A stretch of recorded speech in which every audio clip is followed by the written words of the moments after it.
इस क्वेश्चन में कहा गया है कि find the value of k so that this line lies in this plane. इसमें एक प्लेन दे रखा है और एक लाइन दे रखी है। लाइन प्लेन में लाई करनी चाहिए, तो k की वैल्यू क्या होगी? अब the point on the line is 4, 2, k is a point on the line. Plane is 2x minus 4y plus z minus 7 equal to 0। तो k की वैल्यू आसानी से निकल जाएगी, क्योंकि पॉइंट लाइन के ऊपर है तो पॉइंट प्लेन के ऊपर भी होगा। तो इसलिए I will get 2 into 4 minus 4 into 2 plus k minus 7 equal to 0। अब from here I get the value of k as 7।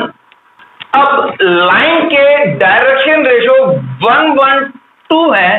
क्या इस बात का कोई यूज नहीं है? एक्चुअली इस बात का प्रेजेंटली इस क्वेश्चन में कोई यूज नहीं है, क्योंकि लाइन प्लेन में लाई करती है।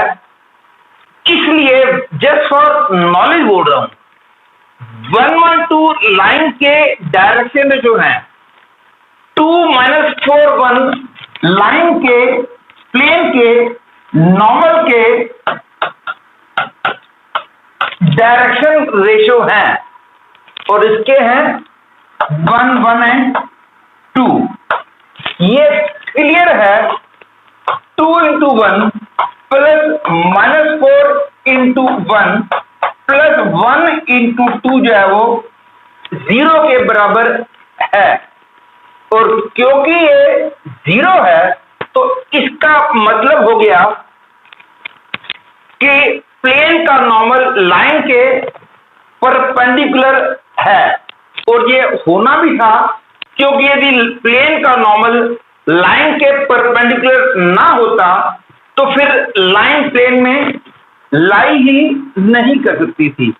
ये तो होना ही था, क्योंकि यदि ये नहीं होगा तो क्वेश्चन ही गलत हो जाएगा। क्योंकि यदि लाइन प्लेन में लाई करती है तो प्लेन का नॉर्मल लाइन के परपेंडिकुलर तो जरूर होगा। इस क्वेश्चन में कहा गया है find the value of a so that volume of the parallel pipe formed by these three vectors is minimum। कहने का मतलब है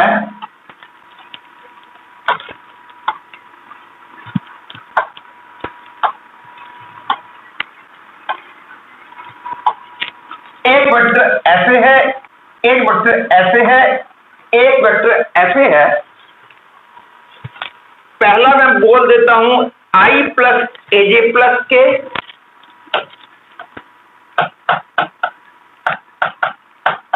प्लस के, ये है j प्लस ए के, और ये है ai प्लस के।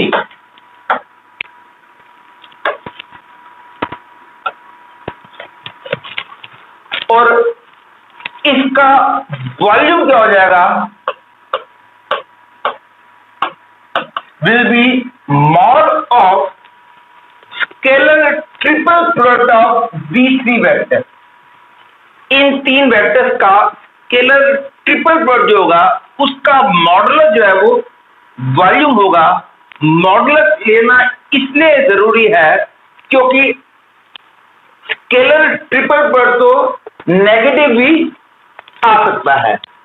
तो हम लिखेंगे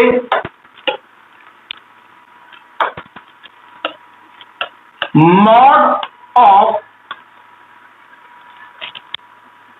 1a1 0 1 a 0 1, this is equal to, अब इसको यदि आप ओपन करोगे तो, और इसको आप ओपन करने के लिए जो मेथड लगाओगे वो भी ठीक है, लेकिन मैं ओपन करने के लिए स्टार मेथड यूज करूंगा। ये स्टार मेथड क्या होता है, ये आप मेरे डिटरमिनेंट के बोर्ड लेवल के लेक्चर में आप देख सकते हो। तो इस तरह मैं केवल स्टार मेथड को यूज कर रहा हूं, लेकिन आपको इसकी डिटेल जाननी हो तो डिटरमिनेंट का बोर्ड लेवल का वीडियो लेक्चर आप देखिए, उसमें मैंने एक्सप्लेन पूरा किया है। प्रेजेंटली मैं केवल यूज कर रहा हूं 1 plus 0 plus a cube minus a minus 0 minus 0, that is I get a cube minus a plus 1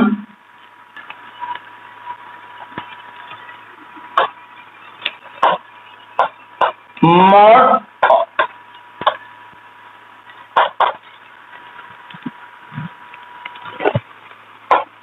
अब मैं अंदर वाले पार्ट को मिनिमाइज कर दूं तो पूरा भी मिनिमम हो जाएगा। तो मैं अंदर वाले पार्ट को a cube minus a plus 1 को मिनिमाइज करने के लिए I differentiate both side with respect to a, I get a equal to plus minus 1 by root 3। अब मैं a की वैल्यू 1 by root 3 और माइनस 1 by root 3 इसमें पुट करूंगा और उसका फिर मॉडुलस लूंगा और देखूंगा उनमें से जो छोटा होगा that will become the minimum value of this. अब इसके अंदर a की वैल्यू 1 बाय रूट 3 रखता हूं तो आएगा 1 by 3 root 3 minus 1 by root 3 plus 1, that is equal to 1 minus 2 by 3 root 3। This is equal to 1 minus 2 by 3 root 3, क्योंकि ये अंदर वाला पार्ट पॉजिटिव है। अब सेकंड में a की वैल्यू माइनस 1 बाय रूट 3 रखता हूं तो आएगा minus 1 by 3 root 3 plus 1 by root 3 plus 1, तो आंसर मिलेगा 1 plus 2 by 3 root 3, this is equal to 1 plus 2 by 3 root 3, क्योंकि अंदर वाला पार्ट पॉजिटिव है इसलिए मॉड डायरेक्टली हट गया। तो इन दोनों में से ये छोटा है, तो इसका मतलब हो गया कि इस पूरे की मिनिमम वैल्यू होगी 1 minus 2 by 3 root 3 and minimum value कब होगी जब a की वैल्यू 1 बाय रूट 3 होगी। तो आंसर आ गया, the choice C becomes the correct choice. इस क्वेश्चन में कहा गया है कि vector a equal to I plus j plus K, a dot b equal to 1, a cross b equal to j minus K, then vector b की value क्या होगी। मैंने देखा है कि लगभग सारी बुक्स में इस क्वेश्चन को ऐसे किया गया है कि b को एक्स आई प्लस वाई जे प्लस जेड के माना गया है। फिर एक्स वाई जेड में 3 रिलेशंस निकाले गए हैं और वहां से एक्स वाई जेड की वैल्यू निकाली गई है, जो कि बहुत ज्यादा लेंथी है।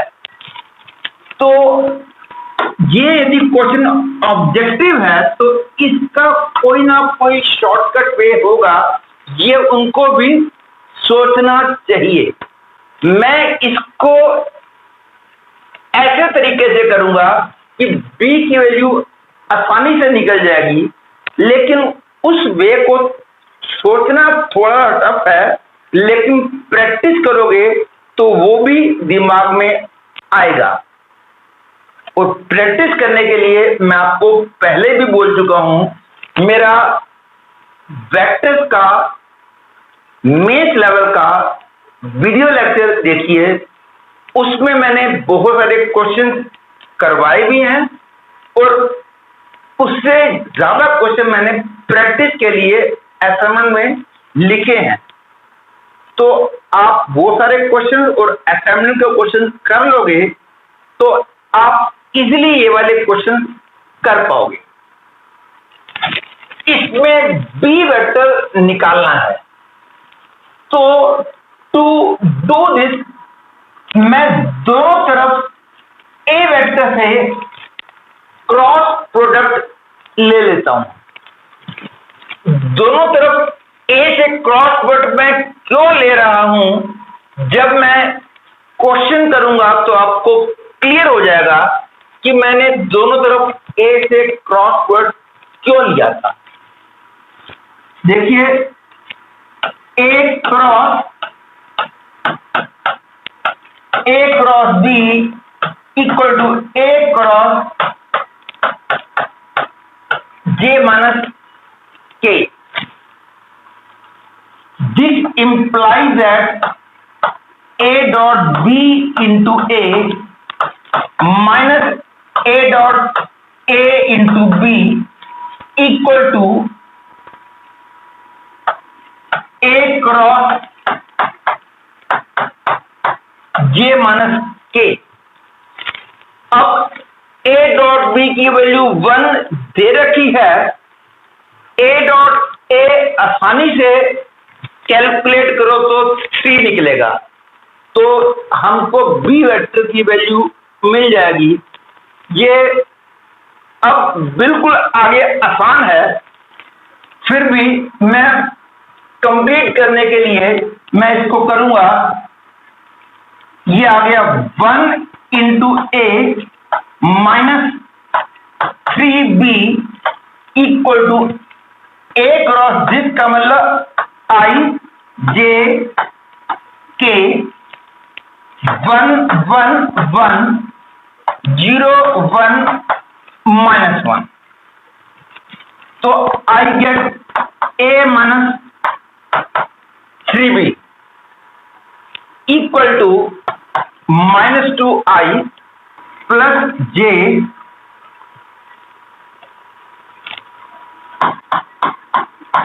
Plus K. That is b vector is equal to a plus 2i minus j minus k by 3।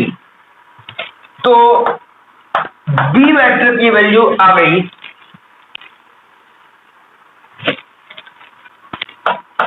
i plus j plus k plus 2i minus j minus K by 3।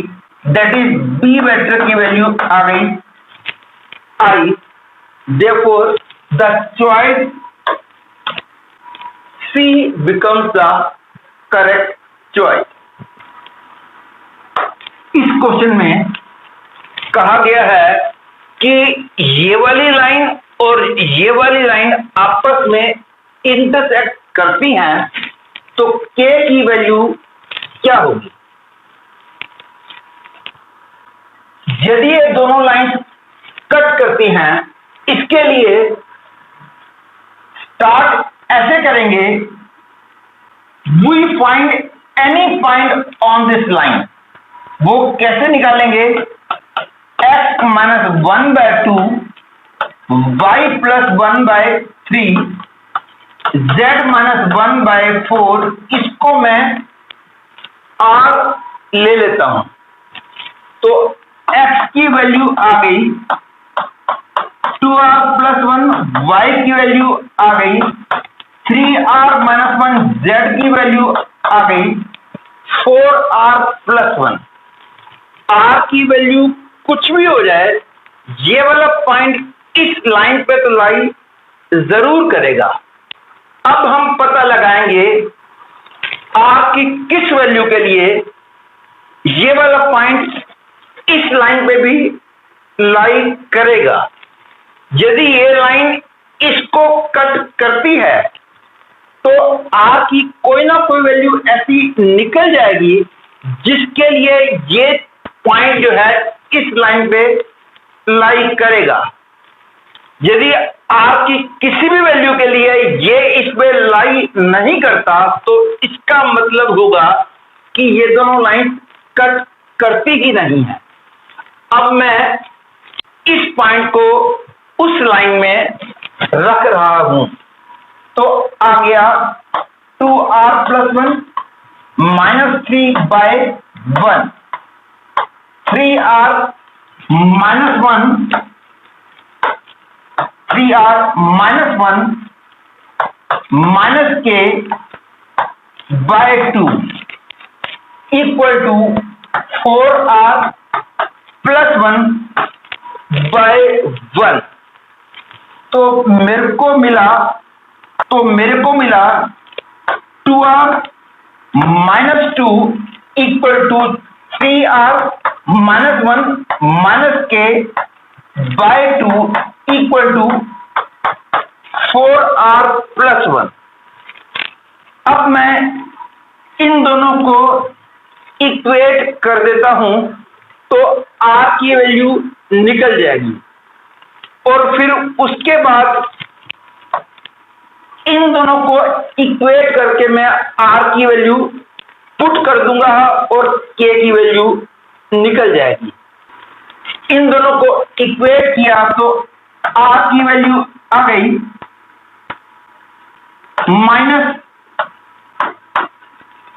3/2। ये r की value जब निकल गई है तो इस r की value को मैं इसमें पुट कर दूं या इसमें पुट कर दूं तो k की वैल्यू निकल जाएगी। मैं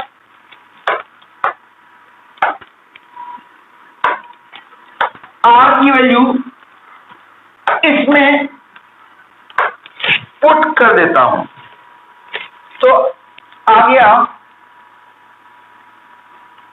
-3 -2 equal to -9/2 -1 -k/2 -10 equal to -9/2 -1 -k। k की वैल्यू आ गई 9/2। या फिर इस क्वेश्चन को ऐसे भी कर सकते हैं कि क्योंकि दोनों लाइनें इंटरसेक्ट करती हैं तो इसलिए इन दोनों लाइनों के बीच का शॉर्टेस्ट डिस्टेंस जो है वो 0 हो जाएगा। तो यदि शॉर्टेस्ट डिस्टेंस 0 हो गया तो k की वैल्यू इस बात को यूज करके हम निकाल सकते हैं। तो आपको शॉर्टेस्ट डिस्टेंस निकालने का फॉर्मूला यदि नहीं पता है तो पहले मैं उसको एक्सप्लेन कर देता हूं।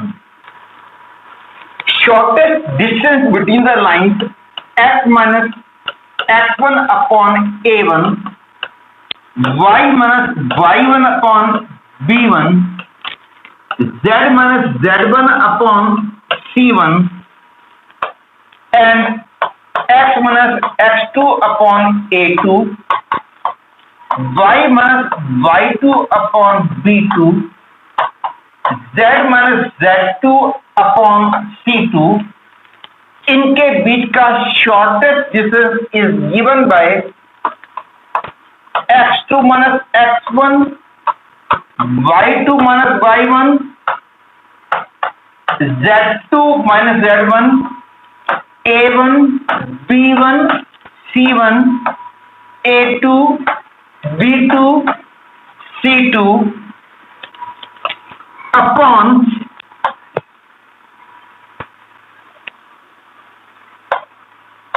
mod of I, j, k,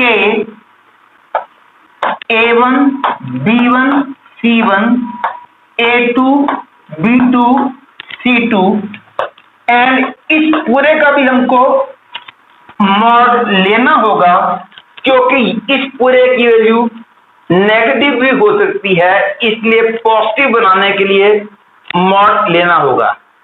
यहां पे मॉड इसलिए लिया है क्योंकि ये एक वेक्टर है और वेक्टर अपॉन में कभी भी नहीं आता, इसलिए इसका भी मॉड हमने लिया है।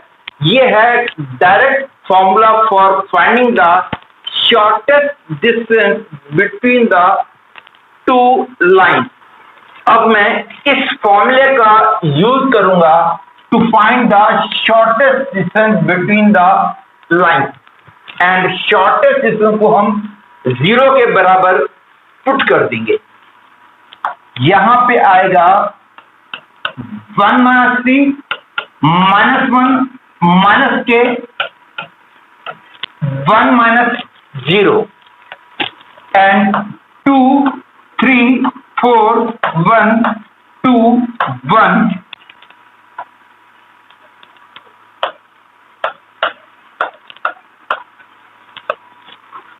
upon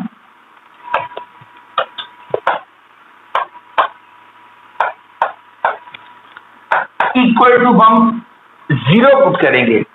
अब यहां मेरे को लिखने की जरूरत नहीं है, क्योंकि इधर चला जाएगा 0 हो जाएगा, तो आगे मेरे को मिल जाएगा this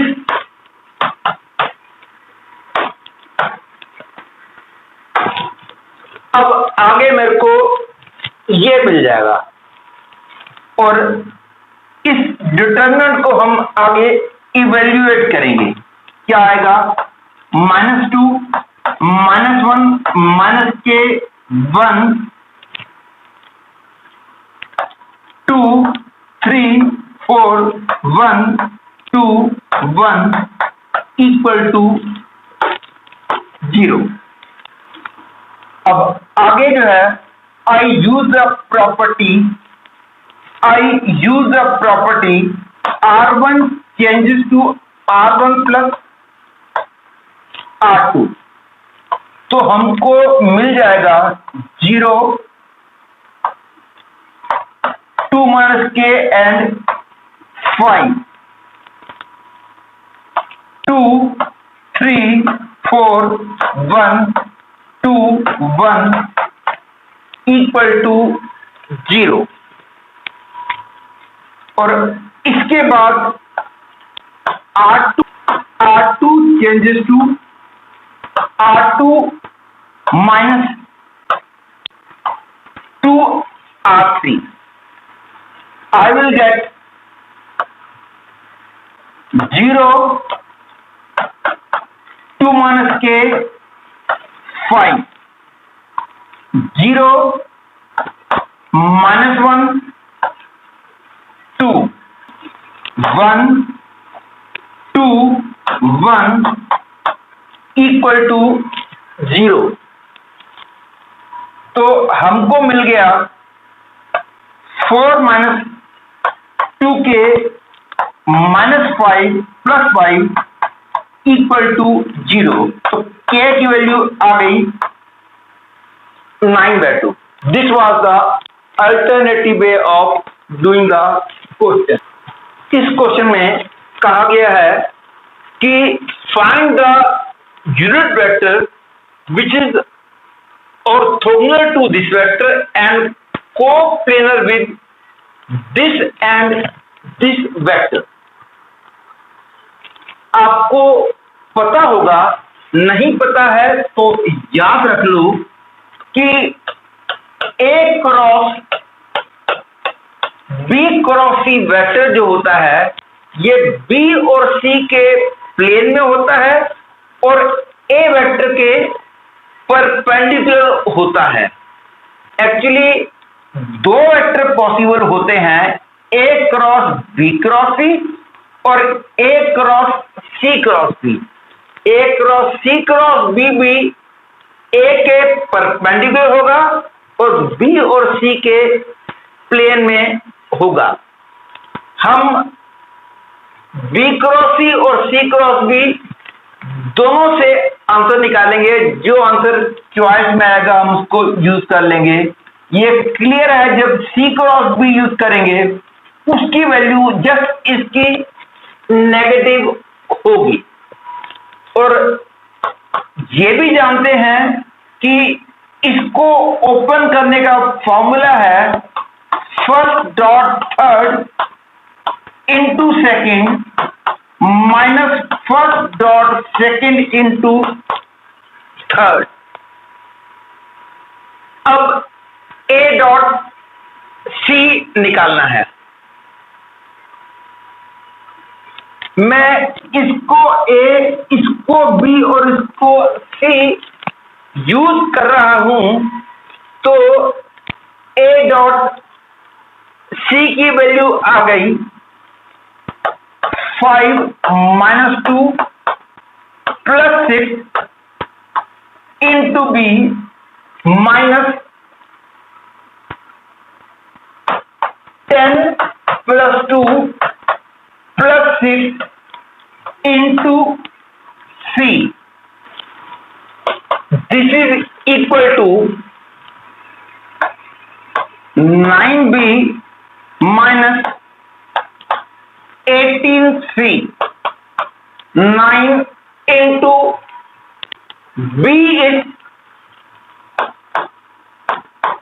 2I plus J plus K minus 18 into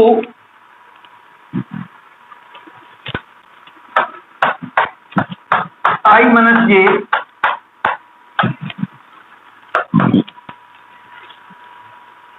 ये 18I कैंसिल हो गए. 9J plus 18J is 27J. 9K minus 18K is minus 9K. अब इसको इसके मॉड से हम डिवाइड करेंगे क्योंकि हमको यूनिट वेक्टर चाहिए. ये आ गया 9 into 3J minus K upon mod of 9 into 3J minus K mod. This is equal to 9 into 3J minus K upon 9 under root 10. That is I get 3J minus K upon under root 10. एक answer ये होगा, ये होगा minus 3J plus K by root 10. तो choice सी के अंदर यहाँ पे 3J होना चाहिए क्योंकि हमारा आंसर आ रहा है 3J minus K. Choice C correct हो जाएगी प्रोवाइडेड यहां पे J आ जाए. तो choice C will become the correct choice. इसमें प्रिंटिंग मिस्टेक हो गई है बुक से. मैंने आपको पहले भी बताया था, ये क्वेश्चंस मैंने दिशा पब्लिकेशन की बुक से लिए हैं. क्वेश्चन का ऑर्डर भी वही है जो दिशा पब्लिकेशन की बुक में है। सॉल्यूशंस मेरे अपने हैं, लेकिन क्वेश्चन का ऑर्डर और क्वेश्चंस जो है मैं सारे दिशा पब्लिकेशन की बुक से लिए हैं। तो C becomes the correct choice. Answer is 3J minus 3. इस क्वेश्चन में कहा गया है कि एक variable plane at a distance of 1 unit from origin curves the coordinate axis as A, B and C. If the centroid D equal to XYZ of the triangle ABC satisfies this relation, then the value of K is. For clarity purpose, मैं D को X, Y, Z मानने के बजाय D को alpha, beta, gamma मान लेता हूं, क्योंकि मैं प्लेन की इक्वेशन में मेरा एक्स वाई जेड आएगा, तो प्लेन की इक्वेशन में जो एक्स वाई जेड आएगा वो डी के कोऑर्डिनेट से मिक्स ना हो जाए, इसलिए मैं डी को अल्फा, बीटा, गामा मान लिया है। और हमने क्वेश्चन के हिसाब से 1 alpha square plus 1 beta square plus 1 gamma square equal to के से के की वैल्यू निकालनी है। अब ये क्लियर है, इसको एक्स, ये वाई और ये जेड एक्सिस हो गया। तो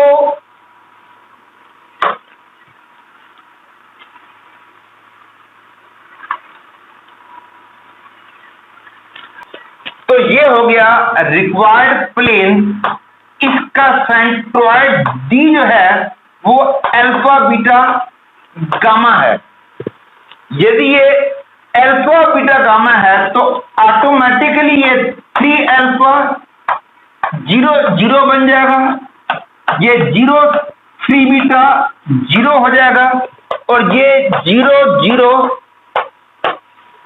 3 गामा हो जाएगा। क्लियर है, इस ट्रायंगल का सेंट्रॉइड अल्फा, बीटा, गामा है। अब ये 3 अल्फा, ये 3 बीटा, ये 3 गामा हो गया, तो प्लेन का एक्स इंटरसेप्ट 3 अल्फा हो गया, वाई इंटरसेप्ट 3 बीटा हो गया, जेड इंटरसेप्ट 3 गामा हो गया। तो equation of plane will become x upon 3 alpha, y upon 3 beta, z upon 3 gamma equal to 1। क्योंकि हम जानते हैं यदि किसी प्लेन का x इंटरसेप्ट a हो, y इंटरसेप्ट b हो, z इंटरसेप्ट c हो, तो इक्वेशन ऑफ प्लेन होती है। तो using this formula equation of plane is this. अब इस प्लेन का ओरिजिन से डिस्टेंस 1 यूनिट है, क्योंकि क्वेश्चन में कहा गया है a variable plane at distance of 1 unit. क्योंकि वेरिएबल पॉइंट इसलिए बोला गया है, सेंट्रॉइड यदि अल्फा, बीटा, गामा है तो अल्फा, बीटा, गामा वेरी करेगा, तो प्लेन वेरी करेगा, लेकिन यहां से हमने के की वैल्यू निकालनी है। अब इस प्लेन का ओरिजिन से डिस्टेंस 1 यूनिट है, तो 0/3 alpha plus 0/3 beta plus 0/3 gamma -1 mod upon under root 1/3 alpha square 1/3 beta square 1/3 gamma square is equal to 1. अब taking inverse on both sides and squaring both sides, I get 1/9 alpha square plus 1/9 beta square plus 1/9 gamma square equal to 1. That is 1 upon alpha square plus 1 upon beta square plus 1 upon gamma square equal to 9. Hence, I get the choice D as the correct choice. इस question में कहा गया है कि if ABC are 3 non-zero non-coplanar vectors or B1 B2 are given by this expression, C1 C2 C3 and C4 are given by this. You have to find the set of orthogonal vectors. Choices से clear है कि A vector सब में common है. तो पहले मैं ए dot B1 निकालूंगा, ए डॉट B2 निकालूंगा, तो मेरे को सेकंड पार्ट मिल जाएगा कि इनमें से कौन सा जीरो आ रहा है. तो A dot B1 is equal to A dot B minus B dot A upon mod A square into A vector. I get A dot B minus B dot A upon mod A square into A dot A, क्योंकि mod A का square या vector A का square एक ही बात होती है.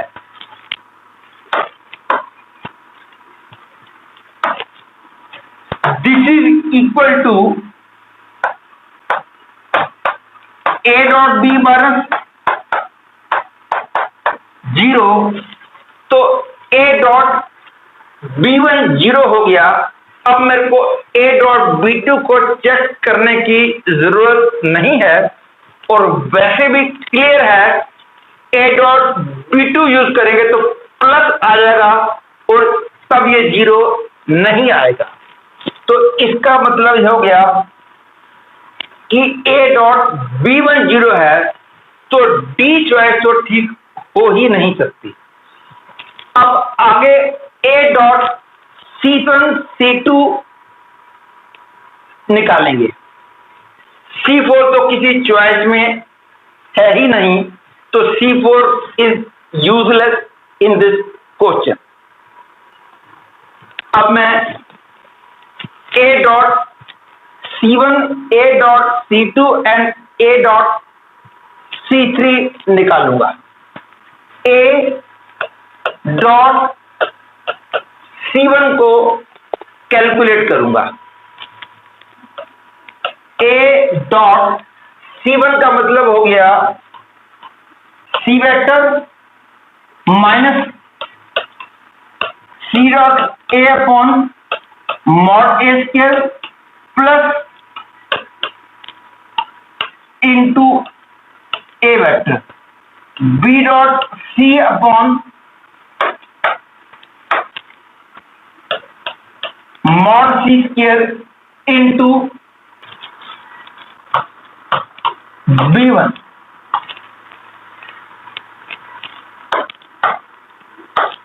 This is equal to A dot C minus A dot C into A dot A upon mod A square, or this a dot b1 तो हमने पहले ही चेक कर लिया था कि a डॉट b1 0 है, इसलिए उसको लिखने की जरूरत नहीं है। तो आ गया a dot c minus a dot c equal to 0। तो a जो है c1 के भी परपेंडिकुलर हो गया, तो a b1 c1 becomes the orthogonal set of vectors। मेरे को वैसे तो b1 डॉट c1 भी चेक करना चाहिए, लेकिन b1 और c1 किसी और चॉइस में है ही नहीं, तो इसलिए यही हमको करेक्ट चॉइस मिलेगी। b1 डॉट c1 को कैलकुलेट करने की जरूरत ही नहीं है, और वैसे भी b1 डॉट c1 को कैलकुलेट करना लेंथी भी है। Therefore, C choice becomes the correct choice। A dot B1 0 first choice के हिसाब से A डॉट B1 0 है। अब हमको A डॉट C3 चेक करना चाहिए, लेकिन हमको यहां तक पहुंचने की जरूरत नहीं पड़ी। A dot B1 A dot C1 0 आ गया है, तो automatically C choice becomes the correct choice, and these questions are single answer question, hence only C is the correct।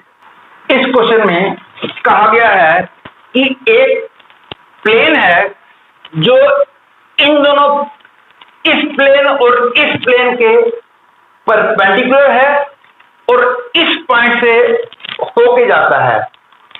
उस प्लेन का इस पॉइंट से डिस्टेंस निकाला गया है, तो डिस्टेंस क्या होगा? तो क्योंकि प्लेन 1-1 से होके जाता है और प्लेन के नॉर्मल के direction ratio A B C मान लेते हैं, तो equation of plane will become a into X minus 1 b into Y plus 2 c into z minus 1 equal to 0। अब क्योंकि ये वाला प्लेन इस प्लेन के परपेंडिकुलर है, इसलिए 2a minus 2b plus c equal to 0। ये वाला प्लेन इसके भी परपेंडिकुलर है, इसलिए a minus b plus 2c equal to 0। अब हमको a b c की वैल्यू यहां इन दोनों से निकाल के इसमें पुट करनी है, जो कि एक लेंथी प्रोसीजर है। तो यदि हम डिटरमिनेंट की प्रॉपर्टी यूज करें, तो eliminating ABC, you will get the equation of plane as x minus 1 y plus 2 z minus 1 2 minus 2 1 1 minus 1 2 equal to 0।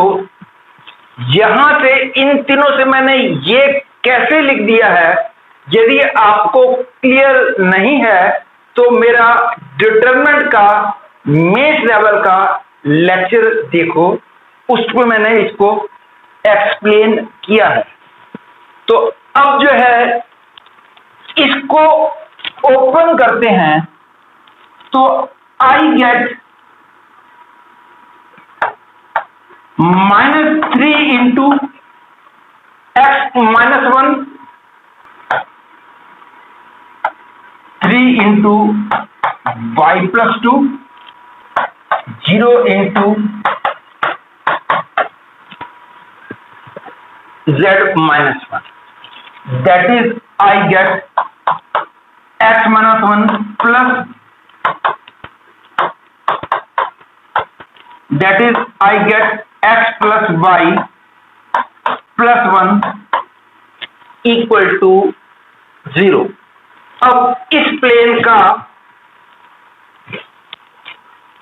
1 to 2 से डिस्टेंस निकालना है, तो क्या आएगा 1 + 2 + 1 upon √ 1 square + 1 square, that is equal to 4/√2 equal to 2√2. Hence the choice D becomes the correct choice. इस question में कहा गया है कि vector A equal to I plus 2j plus k, B equal to I minus j plus k. Similarly, C is given, and you have to find a vector in the plane of A and B whose projection on C is. Actually, यहाँ पे length of projection बोलना चाहिए, तो इस question में थोड़ी सी मैं improvement कर देता हूं, नहीं तो क्वेश्चन जो है वो इनकम्प्लीट हो जाएगा।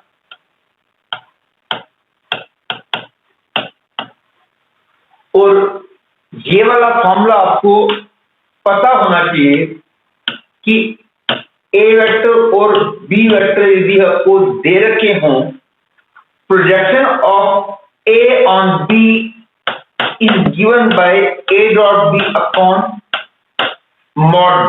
ये है formula for finding the projection of A on B. और यदि आपको बोला जाए लेंथ ऑफ प्रोजेक्शन, तो ये पूरा जो है this will give you the length of projection of A on B. और ये भी पता होना चाहिए कि A और B दो वेक्टर हों, तो lambda A plus mu B, ये वाला वेक्टर हमेशा A और B के प्लेन में होता है, लैम्डा और म्यू की वैल्यू कोई भी रियल नंबर हो जाए। तो इन दोनों बातों को यूज करते हुए हम आंसर निकालेंगे, क्योंकि हमारा वेक्टर A और B के प्लेन में होना चाहिए, इसलिए हमारा वेक्टर जो हो जाएगा that will be lambda A plus mu B. हमको लैम्डा और म्यू निकालना होगा, और लैम्डा और म्यू निकल जाएंगे, you will get the answer. इसका नाम मैं एक्स वेक्टर रख देता हूं, और एक्स वेक्टर का सी के ऊपर प्रोजेक्शन जो है वो 1/√c है। तो projection of X on C, X dot C upon mod c mod is equal to 1/√c. That is I get lambda A plus mu B dot c upon mod c is √c mod equal to 1/√c. That is, I get lambda A dot c mu B dot c equal to ±1. तो lambda A dot C की value आ जाएगी, यहां से calculate करेंगे तो आएगी 1 + 2 - 1 plus mu B dot C की वैल्यू आ जाएगी 1 - 1 - 1 equal to +-1. That is I get 2 lambda minus mu equal to +-1. Lambda और म्यू की जो भी वैल्यूज इसको सेटिस्फाई करेंगी, उन सारी वैल्यूज के लिए जो आंसर आएगा एक्स की value, all those answer will be the correct answer.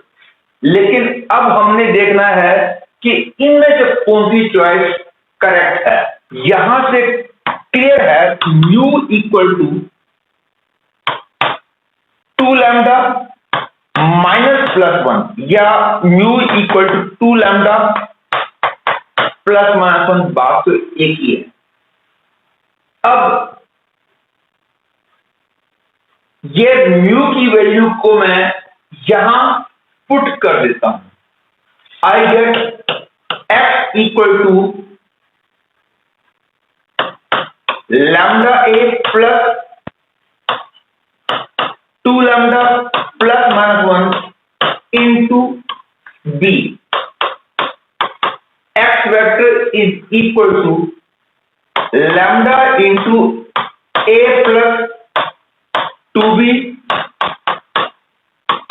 Plus minus b, that is x vector is equal to lambda into 3i plus 3k plus minus I minus j plus k, that is x equal to 3 lambda into I plus k plus minus I minus j plus k.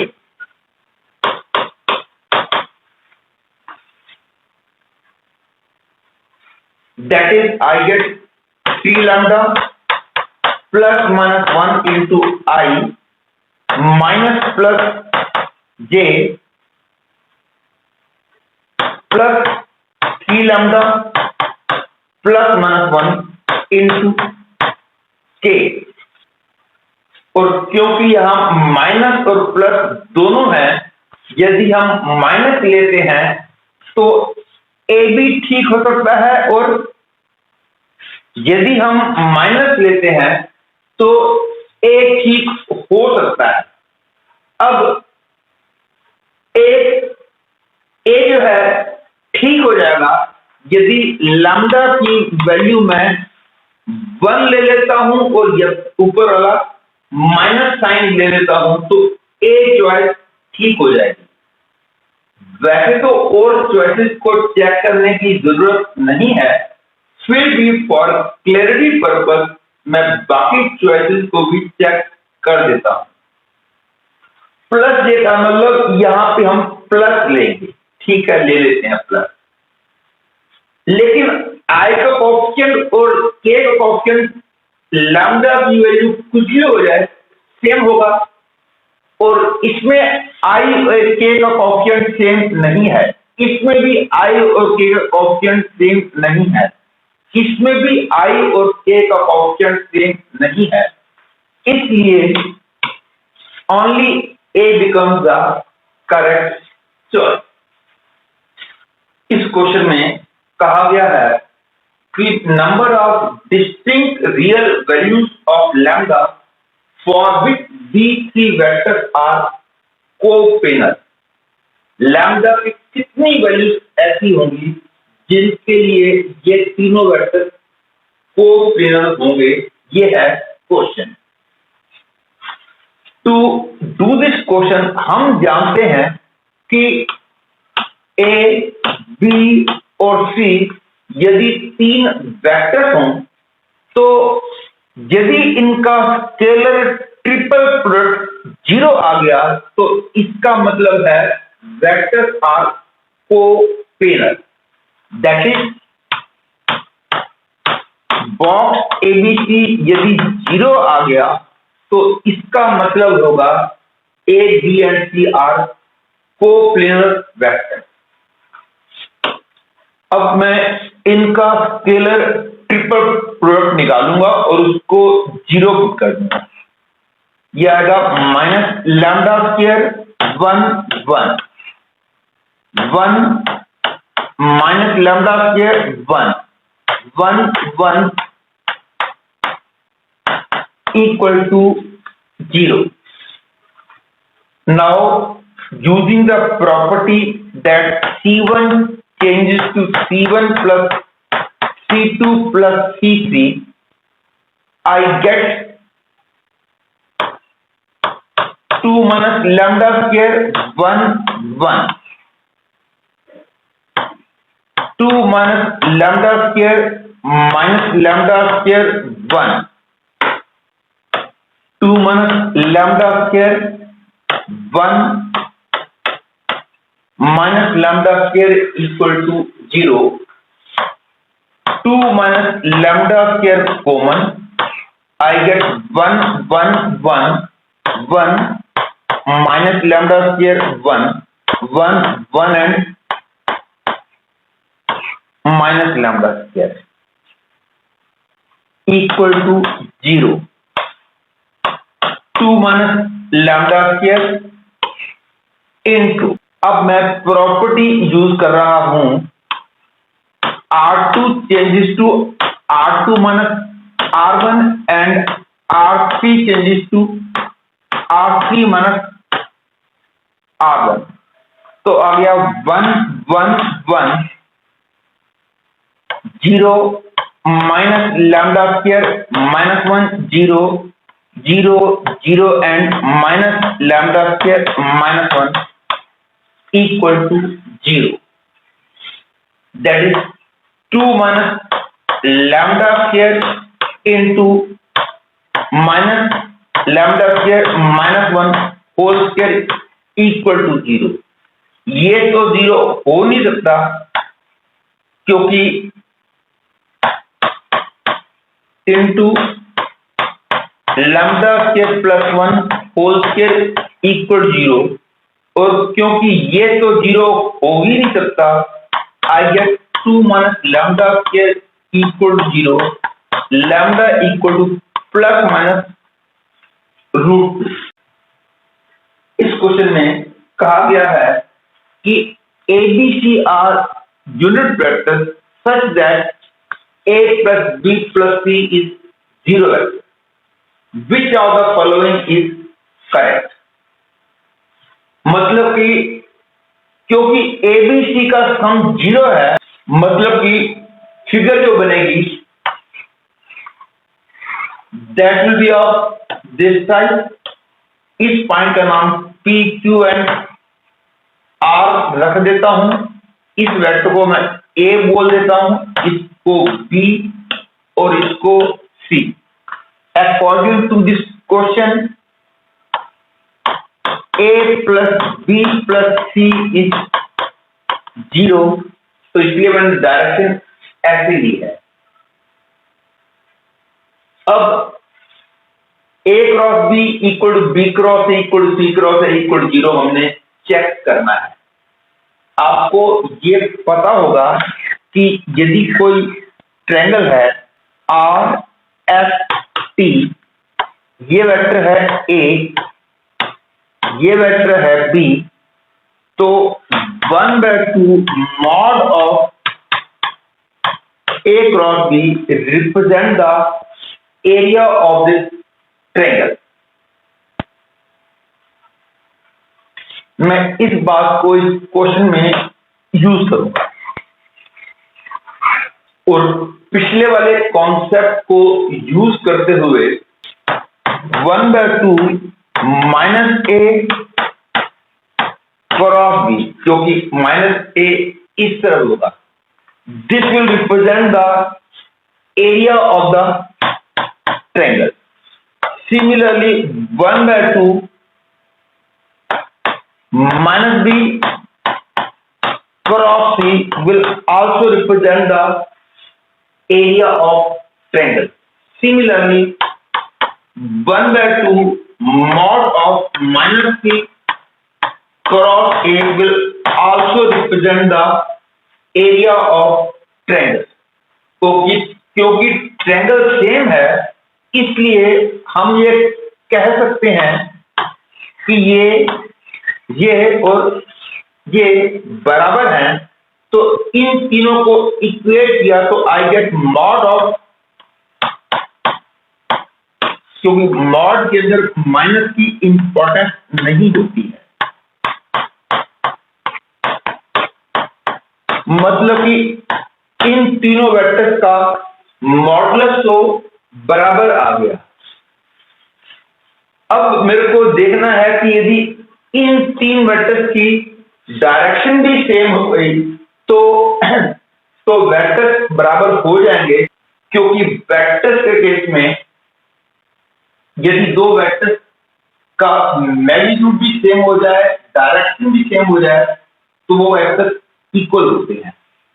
तो अभी तक मैंने तीनों का magnitude को same prove किया है। अब ध्यान दो, ए क्रॉस बी की डायरेक्शन क्या होगी। इस केस में ये है ए की डायरेक्शन, ये है बी की डायरेक्शन। स्क्रू को यहां रखते हैं और ए से बी की तरफ ऐसे घुमाते हैं। तो ऐसे घुमाएंगे तो स्क्रू बाहर की तरफ आएगा, इसलिए ए क्रॉस बी की डायरेक्शन इस प्लेन के परपेंडिकुलर और इस तरफ होगी। सिमिलरली यह है बी, यह है सी। बी क्रॉस सी की डायरेक्शन जो है, स्क्रू को यहां रखा, उसको बी से सी की तरफ ऐसे घुमाया। ऐसे घुमाएंगे तो डायरेक्शन ये आएगी, क्योंकि स्क्रू इधर जाएगा। Similarly C cross A vector की डायरेक्शन भी इस तरफ आएगी।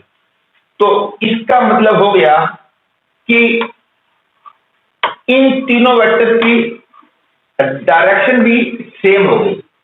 तो इसका मतलब हो गया A cross B is equal to B cross C equal to C cross A. मतलब कि, लेकिन ये चॉइस ठीक नहीं है, क्योंकि ये जीरो शो कर रही है, जबकि एक ट्रायंगल का एरिया जीरो नहीं होता है। तो इसलिए ये चॉइस तो गलत हो गई, लेकिन ये चॉइस ठीक हो गई, क्योंकि A cross B, B cross C cross A बराबर भी है और नॉन जीरो भी है। यहां पे है ए क्रॉस बी, बी क्रॉस सी, लेकिन ए क्रॉस सी लिखा हुआ है, ये तीनों बराबर नहीं है, ये गलत हो गया।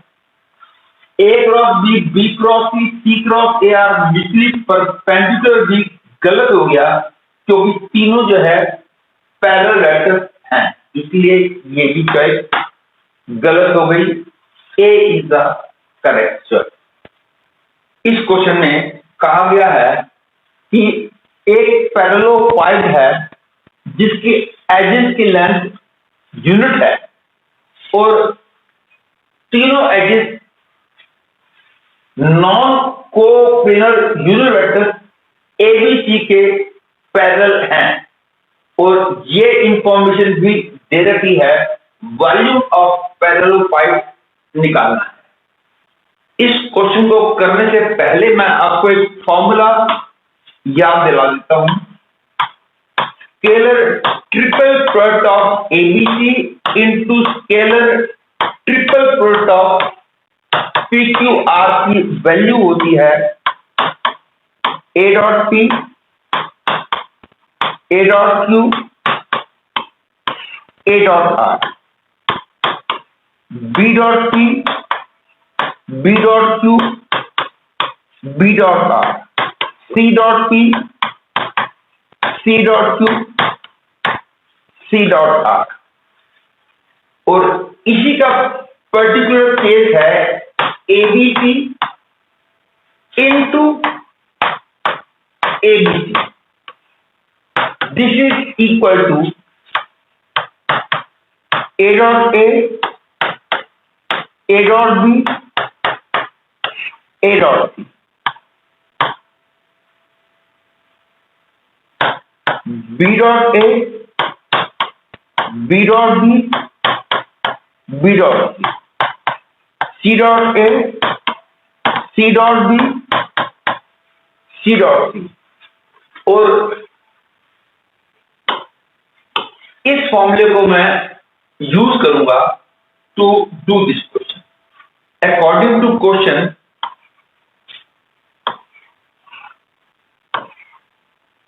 ये एक पैरेललोपाइड है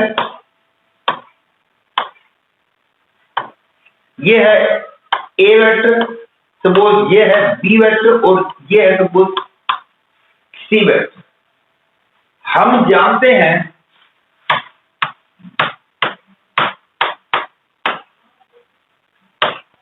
represent the volume of this parallelepiped। तो पिछले वाले फॉर्मूले को यूज करते हुए whole square will B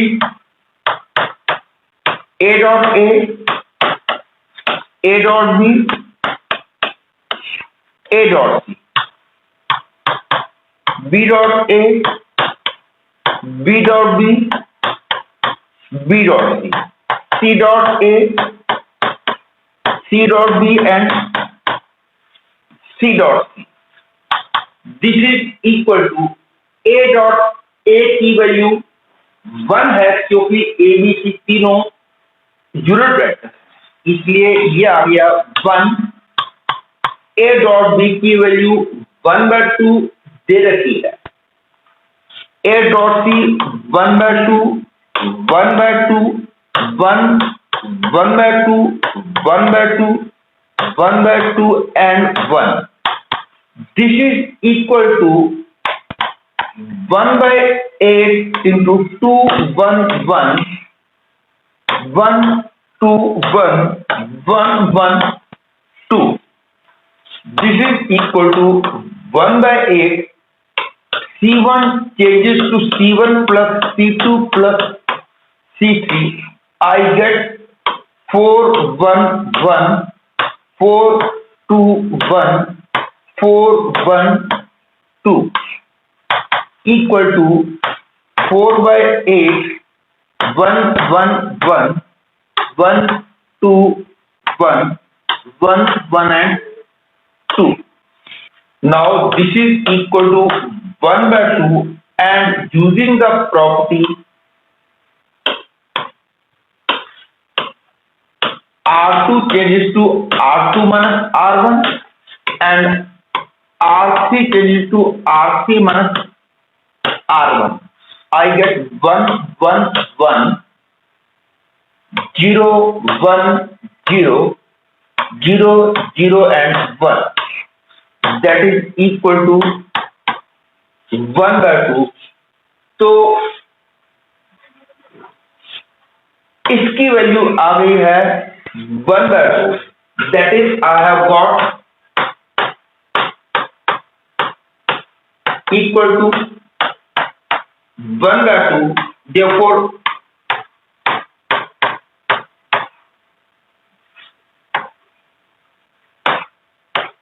equal to 1/√2।